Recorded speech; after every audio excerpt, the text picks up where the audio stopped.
에레미야서 29장 11절에서 14절 말씀입니다. 우리 같이 교독하겠습니다. 여호와의 말씀이니라.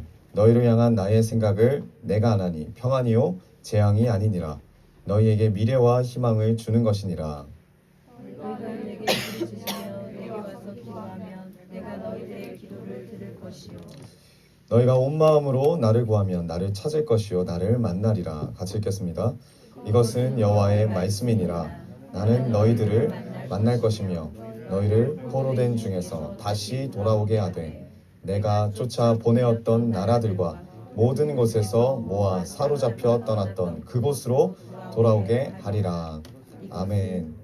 이것은 여호와의 말씀이니라. 아멘. 할렐루야. 우리 옆분들 축복합시다. 예수 그리스도의 이름으로 축복합니다. 네, 잘 오셨습니다. 아멘. 오늘 말씀은 저번하고 이어서 맡겨진 길을 가라. 두 번째 시간입니다. 맡겨진 길을 가라. 지금 이스라엘이 큰 혼란을 겪는 시점에 거짓 선지자들이 막 일어납니다. 근데 그 거짓 선지자들이 뭐라고 합니까? 사람들이 듣고자 하는 말, 사람들이 듣기 원하는 말, 이런 말들을 하는 거죠. 대표적인 인물이 누구였습니까? 하나냐였습니다. 하나냐. 에레미야서 28장 11절. 모든 백성 앞에서 하나냐가 말하여 이르되 여호와께서 이와 같이 말씀하시니라. 내가 2년 안에 모든 민족의 목에서 바벨론의 왕 느부갓네살의 멍에를 이와 같이 꺾어버리리라 하셨느니라 하매 선지자 에레미야가 자기의 길을 가니라. 에레미야가 그 거짓 선지자 하나냐의 말을 반박합니다. 15절. 선지자 에레미야가 선지자 하나냐에게 이르되 하나냐여 들으라. 여호와께서 너를 보내지 아니하셨거늘 너가 이 백성에게 거짓을 믿게 하는도다. 이렇게 해서 이제 논쟁이 벌어집니다. 포로로 잡혀간 사람들이 우리라면, 그리고 그때 당시에 포로로 잡혀간 사람들, 포로 잡혀갈 사람들, 그 사람들 이스라엘 백성들은 누구 말을 듣고 싶었을까요? 당연히 하나냐입니다. 하나냐의 말을 더 믿고 싶습니다. 그러나 하나님께서 누구의 손을 들어주시느냐? 그게 바로 29장 10절, 오늘 본문 내용입니다. 29장 10절, 우리 한 번씩 같이 읽어볼까요? 29장 10절. 여호와께서 이와 같이 말씀하시니라. 바벨론에서 70년이 차면 내가 너희를 돌보고 나의 선한 말을 너희에게 성취하여 너희를 이곳으로 돌아오게 하리라. 70년이 차면 바벨론에서 2년만 버티면 된다라고 이스라엘 백성들은 바라고 소원하고 믿고 싶은데, 지금 하나님께서는 뭐라고 하시냐면 70년을 이야기하십니다. 70년이 차면 내가 너희를 돌볼 것이고 선한 말을 성취할 것이고 내가 너희를 반드시 다시 예루살렘으로 돌아오게 하리라. 이스라엘 백성들은 하나냐를 지지하는 이스라엘 백성들에게는 정말 절망적인 이야기입니다. 절망적인 이야기입니다. 여러분, 2년과 70년의 차이가 뭘까요? 우리가 이게 가늠이나 될까요? 와닿기나 할까요? 2년과 70년. 여러분, 남자들이 군대 갈 때 2년을 갑니다. 세상이 끝난 줄 알아요. 내가 2년 동안 세상에 없으면 세상이 안 돌아가는 줄 알아요. 그리고 슬퍼해요. 2년이 그만큼 크게 느껴지죠. 근데 대부분 들어갈 때 2년을 어떻게 들어가냐면, 요즘 많이 인식이 바뀌었지만 옛날 같은 경우에는 감옥에 들어간다라고 생각하고 들어가요. 2년은 감옥과 같습니다. 이스라엘 백성들이 2년이라고 생각하고 바벨론에서 2년 포로기를 견디겠다라는 그 마음은 뭐냐면 이 감옥을 견디겠다라는 말이에요. 교도소에 갇혀 있는 거예요. 그냥 거기서 버티는 겁니다. 참아야 되는 시간입니다. 그러나 주님이 말씀하시는 70년은 어떤 시기냐? 여기는 훈련의 장소입니다. 감옥하고 달라요. 70년은 훈련의 장소예요. 하나님이 나를 훈련시키시고 이 자리에서, 내가 원치 않는 이 자리에서 내 죄를 깨끗하게 씻기시고 나를 정결케 하시고 나의 모든 연약함을 치유하시고 그리고 나를 새롭게 빚으시는 그 자리가 내가 늘 익숙하고 내가 늘 편했던 예루살렘이 아니라 바벨론이라는 거예요. 내 생각과 너무 다른 이 70년의 훈련소라는 거예요. 그러나 2년 후에 풀려나게 될 것을 믿고 있는 이스라엘 백성들은 수용할 수가 없습니다. 받아들일 수가 없습니다. 갭이 너무 큰 거예요. 수용할 수 없는 말씀이에요. 근데 하나님이 한마디 더 하세요. 그게 29장 11절 말씀이에요. 여호와의 말씀이니라. 너를 향한 나의 생각을 내가 아나니. 평안이요 재앙이 아니니라. 너희에게 미래와 희망을 주는 것이니라. 이 말씀을 예레미야를 통해서 하나님이 전하시는데 이게 수용이 될까요? 평안이야. 너에게 미래를 주기 위함이야. 희망을 주기 위함이야. 이스라엘 백성들이 이게 수용이 안 돼요. 아니 평안을 주신다면 미래와 희망을 주기를 원하신다면 하나냐의 예언처럼 이루어 주셔야 되는 거 아닌가. 2년 정도만 버티게 하시고 돌이켜 우리를 돌아가게 하셔야 되는 거 아닌가. 이런 마음이 올라옵니다. 수용이 안 되는 거예요. 우리 상황도 지금 마찬가지예요. 우리가 불과 얼마 전에 12.7 연합 예배를 드렸잖아요. 시청에서. 얼마 전입니다. 얼마 전이에요. 아니 미래와 희망을 주시기 원하신다면서요. 평안을 주신다면서요. 아니 우리나라를 회복시키시길 원하신다면 우리가 생각하는 지금 상황과 하나님이 허락하신 지금의 상황은 다르죠. 수용이 안 되는 거예요. 막 마음에 원망이 올라오는 거예요. 아니 왜 이런 대통령을 뽑아주셨나? 제대로 된 대통령을 그러면 뽑아주셔서 우리나라가 다시 하나님 나라로 회복할 수 있게끔 도와주시는가? 그것도 아니라 아니면은 뭐 정당이 좀 바로 선 정당을 하나님이 서포트를 해주시든가 정치인들을 제대로 세워주시든가 아니 평안을 주신다면서요. 희망을 주신다면서요. 미래를 주신다면서요. 이게 뭡니까? 그리고 여러분 실제로 이런 과도기가 우리나라에 계속 있었죠. 그래서 우리가 기도하면서 드는 마음이 뭐예요? 2년을 원해요. 짧은 연도를 원해요. 내가 생각하는 어떤 기간을 원해요. 그리고 그렇게 기도를 합니다. 그리고 그 기간 동안 어떻게 생각해요? 빨리 탈출하고픈 감옥 정도로만 생각하는 거예요. 그러나 하나님은 이 70년의 시간을 통해서 이 훈련의 시간을 통해서 하나님이 일하신다는 거예요. 근데 이것이 우리와 너무나 달라요. 수용할 수 없는 말씀. 여기서 갈등이 생깁니다. 이스라엘 안에서 갈등이 생겨요. 그럼에도 불구하고 에레미야가 어떻게 했습니까? 그럼에도 불구하고 에레미야는 선지자 에레미야가 자기의 길을 가니라. 자기의 길을 갔다. 우리가 저번 수요 예배 때 나눴던 말씀입니다. 그렇다면 오늘 본문을 통해서 우리가 자기의 길을 어떻게 가야 하는지를 좀 자세하게 나누고자 해요. 하나님이 지금 우리에게 원하시는 뜻이 우리에게 맡기신 그 길을 걸어가길 원하신다면 우리에게 맡기신 게 뭔가? 하나님의 말씀을 우리가 어떻게 반응해야 할까? 그것을 좀 집중하면서 나아갔으면 좋겠습니다. 첫 번째 말씀입니다. 첫 번째는 뭐냐면 하나님의 말씀을 수용하라입니다. 하나님의 말씀을 수용해야 돼요. 여러분 하나님의 말씀을 복잡하게 받아들이지 마세요. 내가 어떻게든 이해하려고 노력하지 마세요. 어떻게 받아들이냐면 그냥 아멘으로 받아들이시면 됩니다. 어떻게 해요? 아멘. 근데 우리 교회에 아멘을 안 해. 여러분 이게 정말 중요해요. 내가 이해가 안 돼도 아멘을 하면 그게 내 마음에 하나님의 말씀이 심겨질 줄 믿습니다. 아멘. 네, 리더분들한테도 이야기를 했지만 작심삼일인가? 다시 한번 어떻게 해야 된다고? 하나님 말씀 어떻게 받아들여야 된다고요? 아멘. 아멘으로 받아들여야 돼. 아멘으로. 이게 왜 중요하냐면 여러분 우리가 우리의 머리로 이 말씀을 전부 다 납득하고 이해하면서 받아들일 수가 없어요. 따라갈 수가 없어요. 그렇게 신앙생활을 할 수가 없어요. 내가 이해가 안 돼도 하나님이 오늘 이해가 안 되는 내 마음에 걸리는 이 말씀을 주신다면 그럼에도 불구하고 아멘을 할 수 있는 믿음이 우리 안에 있어야 됩니다. 에레미야도 얼마나 이 하나님의 말씀에 순종하기가 어려웠겠어요. 하지만 아멘으로 받아들이는 거예요. 에레미야도 하나님의 생각과 우리의 생각이 달라요. 하나님의 뜻이 우리의 뜻과 달라요. 여러분 이게 우리의 신앙생활의 전제가 돼야 되더라고요. 전제가 돼야 됩니다. 예를 들어서 뭐 어른들이나 믿음의 선진들이나 아니면 뭐 사역자들이나 아니면 우리 다음 세대에게는 청년부일 수도 있겠죠. 선생님들일 수도 있겠죠. 교회 안에서나 하나님 주신 질서 안에서 어떠한 말을 들었으면 여러분들이 아무런 이해를 못해도 아무리 마음으로 와닿지 못한다 할지라도 여러분들이 그 말씀을 하나님 앞에서 아멘으로 받아들이고 하나님 앞에서 묵상해 봐야 돼요. 왜 내가 이런 말씀을 듣게 하셨나? 왜 나에게 하나님이 이런 말씀을 하셨나? 그게 신앙인의 자세예요. 근데 그런 이야기를 듣거나 하나님 어떤 말씀을 하실 때 바로 원망이 나오고 뭐시? 니나 잘 살아? 이런 마음이 올라오면 실제로 하나님이 말씀하실 때도 그렇게 산다는 거예요. 우리가 이 땅에 창조주신 하나님과 충돌해서 좋을 게 뭐가 있습니까? 전능하신 하나님하고 충돌해서 좋을 게 뭐가 있습니까?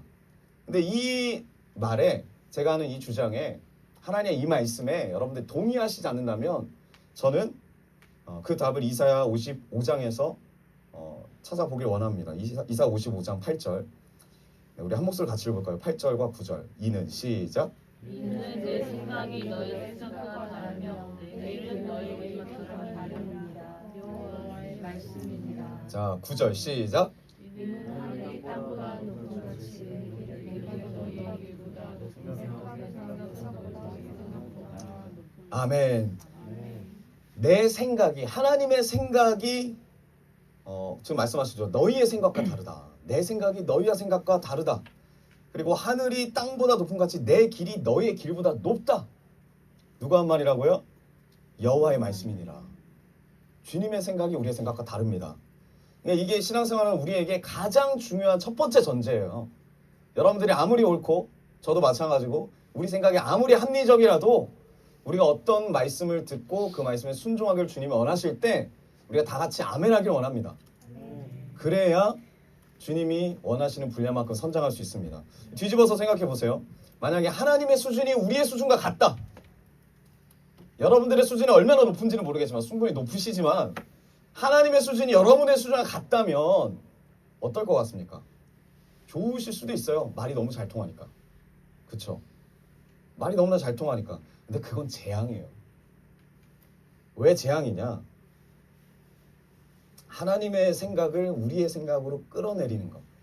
하나님의 수준을 우리의 수준으로 끌어내리는 것. 하나님의 뜻을 우리의 뜻으로 끌어내리다 보면은 우리가 성장할 수가 없어요. 성장할 수가 없어요. 늘 제자리입니다. 하나님이 어떻게 우리를 이끌어 가실 때마다 우리가 계속 말하는 거죠. 왜 하나님은 이렇게밖에 못 하시는 거지? 왜 이렇게밖에 답답하게 일하시지 않지? 왜 내 마음을 신경 쓰지 않으시지? 난 이해가 안 돼. 늘 내 수준으로, 내 생각으로 내 안에 갇혀 있는 사람은 기적을 경험할 수가 없어요. 하나님이 이루시고자 하는 그 뜻을 그 깊이의 분량까지 갈 수가 없어요. 그래서 아멘이 중요합니다. 아멘이 중요해요. 여러분 우리 사춘기 질풍노도의 시기. 네, 질풍노도의 시기? 맞아요. 고개를 뒤로 저으는 거 보니까 맞아요. 네. 여러분 사춘기 아이와 선생님이 달라야죠. 그렇죠? 사춘기 아이와 부모님은 달라야 돼요. 그런데 제가 이런 얘기를 들었어요. 옛날에 라디오에서. 사연이 있는데 나는 아빠랑 너무나 잘 통해서 뭐 걱정입니다라는 식으로 아빠 자랑을 하더라고요. 아빠 자랑. 어떻게 자랑하냐면 우리 아빠는 나랑 생각이 너무나 똑같아요. 내가 함박 스테이크 먹고 싶다 그러면 아빠도 함박 스테이크 먹고 싶다 그러고 하이파이브를 해요. 내가 게임을 하루 종일 하고 싶다 그러면 게임만 하다 죽고 싶다 그러면 아빠도 어떻게 알았냐. 나도 게임만 하다 죽고 싶다. 똑같이 말한다고. 어떻게 나는 똑같은 생각을 가진지 모르겠어요. 어느 날 아빠한테 아빠 학교 가기가 너무 싫어. 왜? 비가 오잖아. 나도 같은 생각. 가지마. 나도 회사 안 갈래. 똑같은 생각을 한다는 거 아빠가. 아빠한테 그 딸이 아빠 나 외박하고 싶어. 그래? 나도 외박하고 싶어. 나도 네 엄마랑 같이 있고 싶지 않아. 외박하고 싶어. 아빠 정말 나랑 똑같은 생각이구나. 자랑을 한다는 거예요. 마음이 너무 잘 통한다고. 여러분 어떠세요? 이 이야기 들으면? 여러분들의 자녀가 아니면 여러분들의 부모님이 여러분들이 말하는 것보다 다 맞장구 치면서 다 맞다라고 하는 거예요. 아빠 직장이 너무 괴롭혀. 그냥 그 사장님 뒤통수 때리고 그냥 나와버릴까? 야 나도 우리 사장님 뒤통수 때리고 나오고 싶은데 같이 해볼까? 몇 날 몇 시 12시에 같이 가서 때리고 나오자. 어떻게 생각합니까 여러분? 여러분 아버지의 생각이 부모님의 생각이 사춘기 아이들처럼 미숙하면 이 아이들 어떻게 돼요? 본인이 아는 분이요. 네, 큰일 나요. 큰일 납니다. 여러분들의 사춘기가 다 있잖아요. 그렇죠? 여러분들의 사춘기 시절이 다 있잖아요. 지금도 사춘기를 갖고 계신 분들 계시고 있잖아요. 한번 돌이켜보세요. 돌이켜보세요. 부모님과 갈등이 심했던 집안일수록 그 집안은 훌륭한 집안일 가능성이 큽니다. 커요. 물론 100%는 아니지만 확률이 커요. 따라합시다. 하나님 말씀에 일단 수용하자. 하나님 말씀을 수용하자. 하나님 말씀에 수용하자. 하나님 말씀을 수용하자. 아멘. 성경에 이렇게 성공한 인물들의 이야기가 너무나 많습니다. 요셉, 형제들 때문에 애굽에 종살이를 했어요. 그리고 성폭행 미수범으로 감옥에 갇혔습니다. 그 내용이 창세기 39장을 보면 나옵니다. 창세기 39장 이 내용이 나오는데 이제 보디발 장군의 그 집에 들어가가지고 이제 끌려 들어가는 거죠. 감옥에 끌려 들어가는데 계속 반복되는 단어가 있어요. 이런 상황이 될 때마다 요셉이 형통했다. 요셉이 형통하였더라. 여러분 이 39장 내용 보면 형통할 일이 없어요. 버림받았고 무시당하고 성폭행범이라고 오해하고 곡해하고 감옥까지 갇힌 이 상황이 하나님의 입장에서는 형통했대요. 요셉이 이걸 받아들일 수 있습니까? 없어요. 여러분들의 지금 삶 가운데 하나님이 여러분들 삶을 보고 이야기하는 거예요. 참 형통하다. 여러분 받아들일 수 있습니까? 없죠. 우리 생각엔 이해가 안 되고. 근데 나중에 하나님의 뜻을 알게 됐다 이거예요. 지금은 몰랐지만 그때 당시엔 몰랐지만 그냥 아멘하고만 간 거예요. 창세기 50장 20절. 당신들은 나를 해하려 하였으나 하나님은 그것을 선으로 바꾸사 오늘과 같이 많은 백성의 생명을 구원하게 하시려 하셨나니 이해할 수 없는 상황, 이해할 수 없는 사건이 계속 연속적으로 이루어집니다. 요셉이 하나님의 이끄신 가운데 도저히 이해할 수가 없는 거예요. 그러나 그때마다 수용해요. 아멘으로 받아들이고 나아갑니다. 그냥 그저 받아들여요. 그리고 어떻게 되죠? 결국 놀라운 역사가 일어나죠. 요셉을 통해서. 여러분 한 분 한 분을 통해서 지금 내 이해하지 못하는 삶, 이해하지 못하는 상황, 환경이 있을지라도 여러분들이 그 상황 가운데 모든 것을 협력하여 선을 이루실 그 하나님을 믿고 나아간다면, 아멘으로 나아간다면 하나님은 분명히 여러분 통해서 이루시고자 할 일들을 이루실 줄 믿습니다. 믿음을 가지십시오. 믿음을 가지십시오. 다니엘도 마찬가지입니다. 다니엘도 바벨론의 포로로 끌려간 사람입니다. 자기 인생이 날아갔어요. 창창한 자기 인생이 날아갔어요. 자기 앞으로의 모든 계획을 다 계획했을 텐데 그 계획도 날아갔어요. 창창한 나이에 밑바닥부터 시작해야 돼요. 노예부터. 종살이부터 시작하는 거예요. 나라가 망했습니다. 이 모든 일들이 자기 앞에 펼쳐진 이 모든 일들이 이 하나님이 이끄시는 일이 다니엘이 수용할 수 있겠냐는 거예요. 없죠. 없어요. 이참에 그냥 바벨론의 국민이 돼버릴까? 라는 마음을 충분히 가질 수 있어요. 충분히 가질 수 있습니다. 그런데 그가 이 하나님의 뜻 가운데 이 뜻을 어떻게 수용합니까? 어떻게 동의합니까? 다니엘서 1장 8절 다니엘은 뜻을 정하여 왕의 음식과 그가 마시는 포도주로 자기를 더럽히지 아니라 하고 자기를 더럽히지 아니하도록 환관장에게 구하니 하나님께서 자기를 포로로 보내는 것을 수용하지 못했다면 이해는 안 되지만 아멘으로 받아들이지 못했다면 이해가 안 되는데 어떻게 하나님 앞에 뜻을 정합니까? 뜻을 정했다라는 거예요. 그랬더니 하나님이 어떤 선물을 주세요? 9절 하나님이 다니엘로 하여금 환관자에게 은혜와 긍휼을 얻게 하신지라. 아멘. 여러분 아멘 해야 될 때는 아멘 하세요. 옆 사람 눈치 보지 마시고 여러분들의 마음 가운데 아멘 할 때마다 말씀이 심겨질 좀 있습니다. 지금 우리는 아멘이 필요한 때예요. 지금 밖의 상황이 이해가 되는 사람이 누가 있습니까? 여러분들의 인생이 이해가 되는 사람이 누가 있습니까? 그럼 정말 교만한 거예요. 교만한 거예요. 내 앞길을 안다? 이렇게 해서 일어났다? 그건 내 생각이지. 그렇게 된다는 보장도 없어요.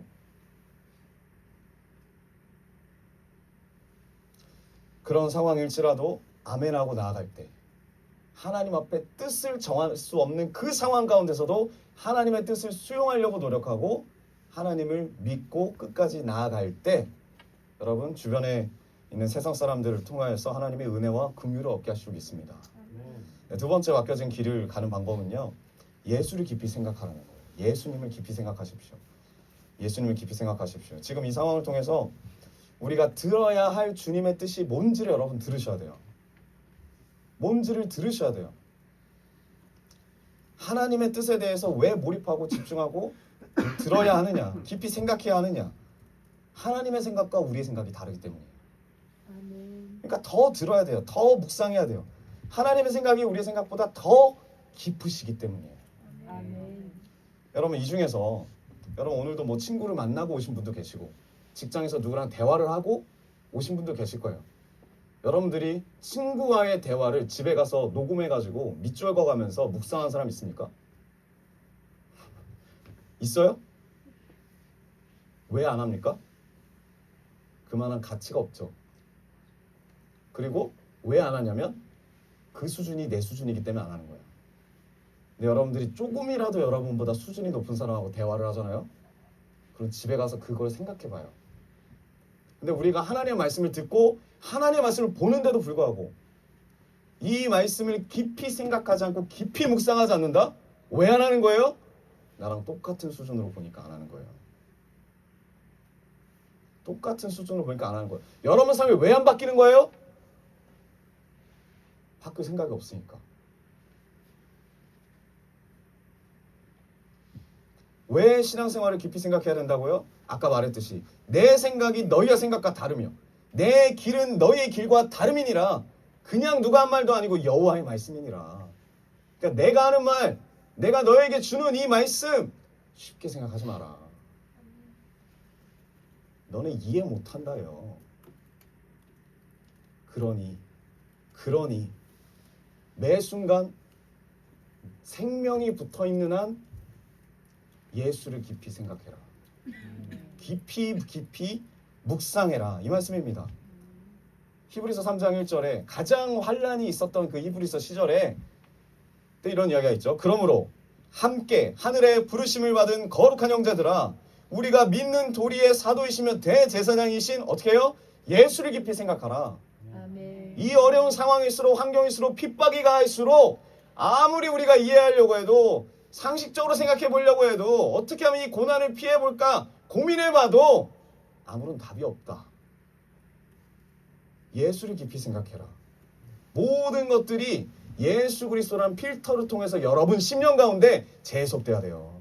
아멘. 뭘 통해서? 예수님을 통해서. 그게 아니라 여러분 묵상도 안 하고 생각도 안 하면 그냥 여러분 수준으로 사는 겁니다. 저는 다음 세대가 그 수준으로 살게 놔두지 않을 거예요. 기도할 거고 중보할 거고 더 많이 두드릴 겁니다. 그리고 세 번째입니다. 깊이 예수를 깊이 생각했다면 그 다음에 어떻게 하라? 살아라. 살아내라. 자, 29장 4절 뭐라고 하죠? 예레미야를 통해서 만군의 여호와 이스라엘의 하나님께서 예루살렘에서 바벨론으로 사로잡혀 가게 한 모든 포로에게 이와 같이 말씀하시니라. 하나님이 예레미야를 통해서 편지를 씁니다. 예루살렘에서 바벨론으로 편지를 보내는 거예요. 지금 바벨론에 먼저 포로로 끌려간 사람들 1차, 2차, 3차 이렇게 포로로 끌려간 사람들이 있어요. 끌려간 사람들에게 편지를 씁니다. 뭐라고 하죠? 5절 너희는 집을 지어라. 거기에 살아라. 텃밭을 만들고 그 열매를 먹으라. 6절 아내를 맞이하여 자녀를 낳으며 너희 아들이 아내를 맞이하며 너희 딸이 남편을 맞아 그들로 자녀를 낳게 하여 너희가 거기에서 번성하고 줄어들지 아니하게 하라. 지금 주님이 말씀하고 계시는 겁니다. 그런데 이 편지를 누가 보냈냐? 3절을 보시면 유다 왕 시드기야가 바벨론으로 보내요. 바벨론의 왕 느부갓네살에게로 가게 한, 그러니까 편지를 보내게 한 거죠. 바벨론으로. 누구다? 사반의 아들 엘라사와 힐기야의 아들 그마랴의 편으로 말하되 편지를 보내는 거예요. 두 사람을 통해서. 누구를 통해서? 엘라사와 그마랴. 근데 이 엘라사와 그마랴가 중요한 게 아니에요. 그 아버지들이 중요해요. 이 아버지가 누구냐? 첫 번째 누구죠? 사반. 요시야 왕 있죠? 종교개혁할 때 가장 이스라엘이 마지막에 뜨겁게 불타오를 때 요시야 왕이 이 사반을 불러서 말합니다. 성전 청소하자. 그래서 제일 먼저 가서 성전 청소한 사람이 사반이에요. 종교개혁의 시작을 알린 사람이에요. 그 아들을 보내요. 상징성 있죠. 그리고 또 누굽니까? hil기야의 아들 그마랴인데, hil기야가 누구냐면, hil기야는 사반이 청소할 때 hil기야는 그 안에서 같이 청소하다가 율법책을 발견한 사람이에요. 판도가 바뀌었어요. 성전 청소를 하면서 율법책을 발견했다. 그리고 모든 백성들이 자기들이 할 수 있는 최선의 방법으로 예배드리고 회개합니다. 예배드리고 회개한 때가 바로 요시야 때예요. 근데 가장 핵심적인 인물 두 명이 바로 이 두 사람이야. 이 두 사람의 아들들이 에레미야의 편지를 들고 바벨론에게 가는 거예요. 바벨론의 포로들에게. 그리고 이 말씀을 전하는 거예요. 정말 믿음직한 사람들, 그 사람들의 자녀들만 보더라도 그 아버지의 영성, 아버지를 통해 나라가 영적으로 회복되었던 그 시절이 떠오르는 그런 사람들이 에레미야의 편지를 들고 가는 거예요. 근데 뭐라고 하는 거예요? 지금 집을 지어라. 텃밭을 만들고 그 열매를 맺어. 얼마나 달라요. 원하는 말이. 그 사람들 얼굴을 보면 야 2년도 아니야. 내일 바로 너네 올 수 있어. 이런 말을 듣고 싶은데 눌러 살으라는 거잖아 지금. 그게 하나님의 뜻이라고. 지금 무슨 말씀이세요? 거기서 하나님 부르신 그 자리에서, 훈련소의 그 자리에서 선한 영향력을 행사해라. 왜요? 번성하래요. 줄어들지 않게 최선을 다해 살으래요. 나중에 돌아오는 날 이전보다 더 잘 살려면 자녀를 많이 낳아야 된대요. 정착하는 것이 하나님의 뜻이라고 합니다. 근데 지금 포로들의 상황은 어때요? 바벨론에 끌려간 포로들의 상황. 여러분들이 포로라면 어떨 것 같습니까? 결혼하고 싶어요? 집 짓고 싶어요?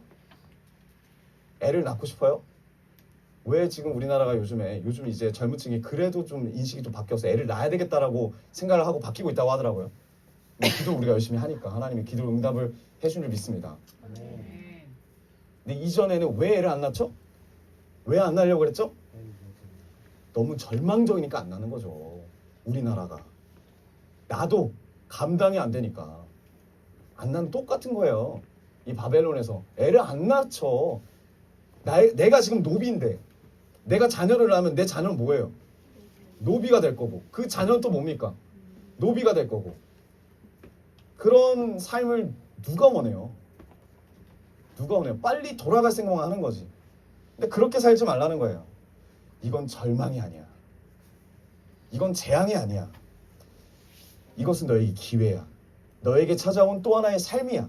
이 기간만 잘 견뎌내면 나중에 번성해서 더 많은 사람들이 돌아오게 될 것이다. 이게 주님의 뜻인데 계속 2년짜리를 바라보고 있는 거예요. 내가 원하고 싶은 생각, 내가 듣고 싶은 말. 우리가 이 바벨론 포로 딱 보면은 뭐가 떠오르냐면 애굽의 종살이가 떠올라요. 옛날에 야곱 시대 때. 그때는 여러분 애굽 종살이 몇 년 했죠? 430년. 차원이 다르죠. 430년을 했어요. 애굽의 종살이를. 430년. 여러분 지금부터 430년이 몇 년입니까? 수학이 약하군요. 알겠습니다. 여러분 그러니까 그때는 언제 끝난다는 보장도 없어요. 근데 거기 진짜 오래 살았잖아요. 애굽에. 그러나 마지막은 어때요? 하나님 뜻대로 그곳에서 수용하고 받아들이고 살 때 하나님 은총으로 나오잖아요. 은혜를 받고 나오잖아요. 그러니까 지금 바벨론대로 똑같은 거예요. 그때를 기억하라는 거예요. 그때를 기억하라. 아까 어떤 청년과 이런 대화를 나눴습니다. 참 우리나라가 참 지금 상황을 생각하면서 제 이런 마음이 올라오는 거야. 이럴 거면 죄송한 이야기지만 전쟁이 나야 되는 거 아닐까? 네. 저는 예비역이 끝났으니까 괜찮아요. 네. 그 형제가 이런 말 하더라고요. 아직도 자기는 그 군복을 저기 장롱 같은데 이렇게 옷장에 딱 넣어놓고 있대요. 볼 때마다 생각하는데 언제든지 투입할 마음을 갖고 있다라는 거죠. 그래서 제가 그랬어요. 그 군복이 맞을까? 의문을 제시했지만 전쟁이 나면 적이 분명하잖아요. 그렇죠? 적이 분명하고 그리고 우리 안에서도 누가 진짜 우리 편이고 누가 우리 편이 아닌지가 또 분명히 드러나요. 그러면 이게 재앙이라고만은 볼 수는 없는 거죠. 그쵸? 우리의 입장에서는 또 다르지만, 저의 입장에서는 물론 다른 분들은 다르겠지만, 그러니까 똑같은 마음인 것 같아요. 왜 하나님이 바벨론에 보낼 수밖에 없을까? 왜 하나님이 애굽으로 보낼 수밖에 없을까? 큰 그림을 그리시는 거죠. 그러면서 뭐라고 하십니까? 7절에 너희는 내가 사로잡혀 가게 한 그 성읍의 평안을 구하고 그를 위하여 여호와께 기도하라. 이는 그 성읍이 평안함으로 너희도 평안할 것임이라. 개념 자체를 바꿔버리는 겁니다. 바벨론에 끌려가는 거는, 그리고 바벨론 나라 안에 있는 거는, 그 사람들이 너를 억압하고 너를 못 살게 구는 교도관이 아니다. 바벨론은 너희들의 감옥이 아니다. 바벨론은 너희들을 더 깊이 있게 성장시키기 위한 나의 훈련 장소고, 그리고 거기 있는 모든 사람들은 내가 세운 조교다. 거기서 훈련을 잘 받아라. 이게 하나님의 뜻인 거죠. 개념을 바꾸신 거예요. 그리고 훈련을 잘 받기 위해서 어떻게 해요? 그들을 위해서 기도하고 그들을 축복해라. 나를 잘 축복하도록, 그러니까 나를 잘 훈련시킬 수 있도록. 여러분, 그래서 파트너가 중요한 거예요. 여러분, 배너 영화 제가 예전에 말씀드렸죠? 그 영화가 완전히 대박이었던 게 뭐였냐면 아카데미상을 다 휩쓸렀어요. 아카데미상이 뭔지 아십니까? 나중에 알게 될 겁니다. 네, 다 휩쓸었어요. 막 음악상, 감독상, 다 휩쓸었단 말이에요. 근데 한 가지만 못 받았어요. 그게 뭘까요? 네? 신인상? 그런 거 아닙니다. 나무주연상만 못 받았어요. 이상하죠? 근데 나무조연상을 받았어요. 이게 무슨 말이냐? 이 배너의 영화는 조연이 중요하다. 여러분들의 인생은 조연이 중요하다. 그 말은 뭐예요? 여러분들을 괴롭히는 사람, 여러분들의 파트너, 여러분들 정말 그 얼굴을 생각하면 10번 찍어도 10,000번을 더 찍고 싶은 그 얼굴들, 그 얼굴들이 역할을 잘해야 여러분들의 인생이 하나님 앞에 제대로 쓰임받을 수 있어요.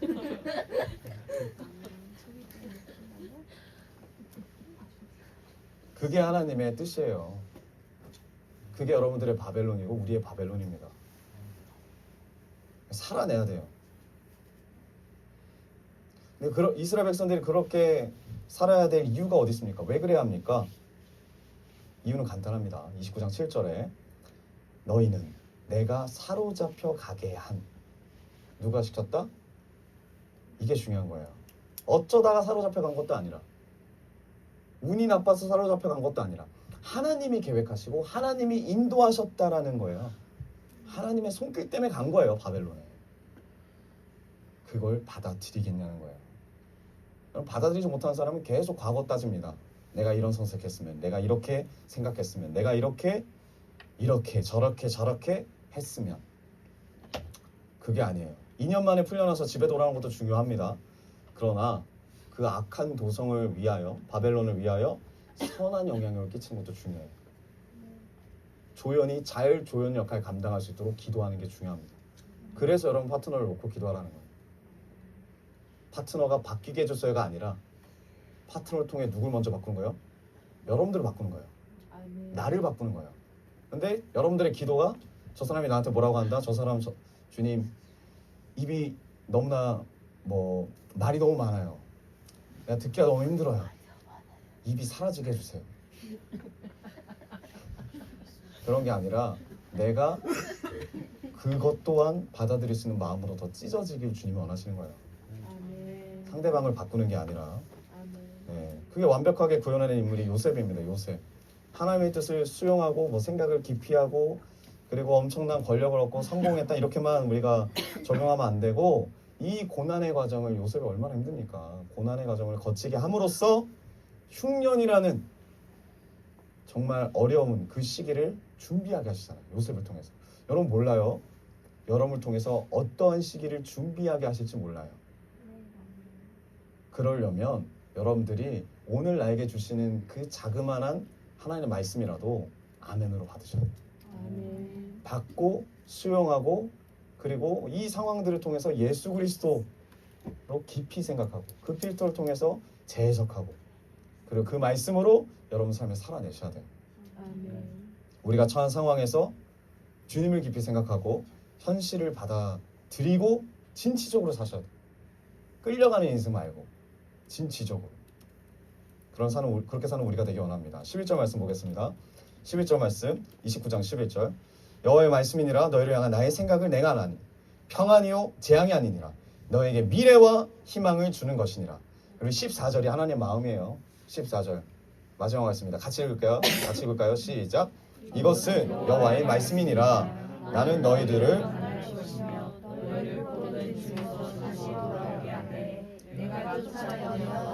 나라들과 모든 곳에서 모아 사로잡혀 떠났던 그곳으로 돌아오게 하리라. 이것은 여호와의 말씀이니라. 아멘. 할렐루야. 여러분 이것이 하나님의 본심입니다. 우리나라가 위기고 여러 가지로 어렵고 좀 많이 흔들리는 그 상황일지라도 지금 이 시기는 감옥이 아니에요. 이 시기는 훈련의 장소입니다. 모든 것이 하나님의 계획 속에 있는 것을 믿습니다. 그럼 첫 번째 어떻게 된다고요? 어떻게 하면 에레미야처럼 흔들리지 않고 자기의 길을 갈까요? 하나님의 말씀을 수용해라. 내 뜻과 내 생각이 다를지라도 하나님의 말씀에 수용하십시오. 두 번째 뭐였죠? 그리고 예수 그리스도로 말미암아 그 필터로 깊이 생각하고 묵상하십시오. 그리고 세 번째 뭐예요? 묵상했으면, 생각했으면 살아내십시오. 여러분들이 지금 처한 현실을 피하지 말고 숨지 말고 직면하시고 살아내십시오.